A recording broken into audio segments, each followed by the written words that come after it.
आदाब अर्ज़। Social media पर एक ख़बर चल रही थी कि सदर पाकिस्तान आसिफ अली ज़रदारी और मलक असद सिकंदर जो कि पाकिस्तान पीपल्स पार्टी के जाम शोरों से MNA, उनके दरमियान कोई मुलाकात हुई है या सुलह सफ़ाई की तरफ बात जा रही है।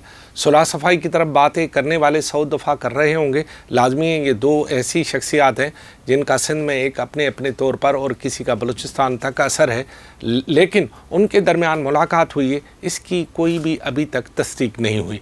मैंने 3 तरह से इसकी तस्दीक करवाने की कोशिश की, लेकिन किसी ने भी इस बात की ना तो हामी भरी और ना ही ये बताया कि मलक असद सिकंदर या सदर पाकिस्तान आसिफ अली ज़रदारी की कोई कराची में मुलाकात हुई है। पहला लाजमी ज़रिया ये था कि ऐवान सदर से पूछा जाए, ऐवान सदर से पूछा गया या उन ऐवान सदर से मुंसलिक लोगों से पूछा गया, तो उन्होंने भी यही कहा कि हमें इस मुलाकात का कोई पता नहीं है। जबकि दूसरी तरफ फिर हमने वफाकी सरकार के मुख्तलिफ वज़रा से पूछा, क्योंकि उनका ताल्लुक़ इसलिए बनता है कि सदर पाकिस्तान है और वो MNA, तो उन्होंने और भी ला ताल्लुकी का इज़हार किया और कहा कि हमारे पास अभी तक ऐसी कोई मुसद्दक़ा इत्तला नहीं आई जिसमें इस बात का अंदाज़ा हो कि इन दोनों के दरमियान मुलाकात हुई। तीसरा ज़रिया लाजमी जाम शोरों में बसने वाले वो लोग हैं जो कि मलक असद सिकंदर या आसिफ अली ज़रदारी के एक ही वक्त में हामी हैं।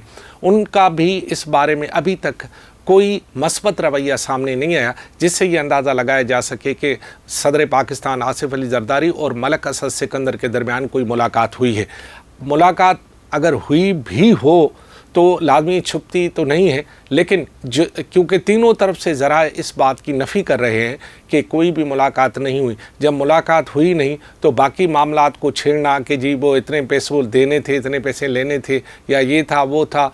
लेकिन जो दूसरे ज़राए से मुझे मालूम हुआ, उनका तो ये कहना था कि जिस वजह से इनके दरमियान इख्तलाफ है, लाजमी वो ज़मीन है, वसाइल हैं, और तो कोई मामला नहीं है, ज़ाती तो दोनों का कोई झगड़ा नहीं हो सकता।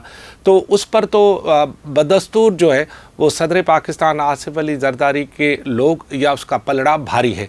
यानी अगर बड़ी मुश्किलों के बाद सदर आसिफ अली ज़रदारी ने दौरे जी और जो है जाम शोरों में एक बड़ी एंट्री दी हुई है, क्योंकि दौरे जी में आपको पता है कि अब असर है वहाँ भूतानी साहबान का, और वहाँ पर जो भूतानी साहबान है उनकी नशस्त अली हसन ज़हरी लिए बैठा हुआ है हब में।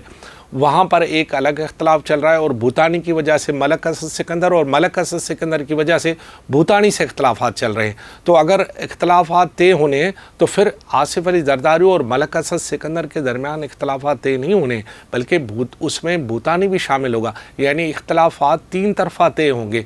अगर जिस बात पे, जिस मीटिंग में, जिस मौजू पे जो भी लोग अगर इस तरह की कोई कोशिश भी करें तो फिर उन कोशिशों में भूतानी को भी शामिल होना पड़ेगा। क्यों कि मलक असद सिकंदर और भूतानी एक ही वक्त में अताब का भी शिकार हैं और एक ही वक्त में दोनों की आपस में रिश्तेदारियां हैं। दोनों वो अगर यूँ समझा जाए कि मलक असद सिकंदर सिंध के कोहिस्तान का राजा है, तो वो जो है दौरे जी के और वहाँ के कोहिस्तान का राजा भूतानी साहब है। तो ये मुलाकात इस तरह अभी तक तस्दीक नहीं हुई। तो लिहाजा मेरे ख़्याल में जब तक कोई चीज़ की तस्दीक ना हो, क्योंकि कोई तो फरीक तस्दीक करे, या तो ख़ुद मलक असद सिकंदर आकर ये कहे कि जी मेरी मुलाकात हुई है, या सदर पाकिस्तान खुद या उनका कोई भी आदमी आकर कहे कि हमारी मुलाकात हुई। दोनों तस्दीक नहीं कर रहे और हम कह रहे हैं कि मुलाकातें भी हुई, हमने तो पैसे भी बंटवा दिए कि इतनी रकम है ये हो। देखिए बात ये कि क्या बेगाने की शादी में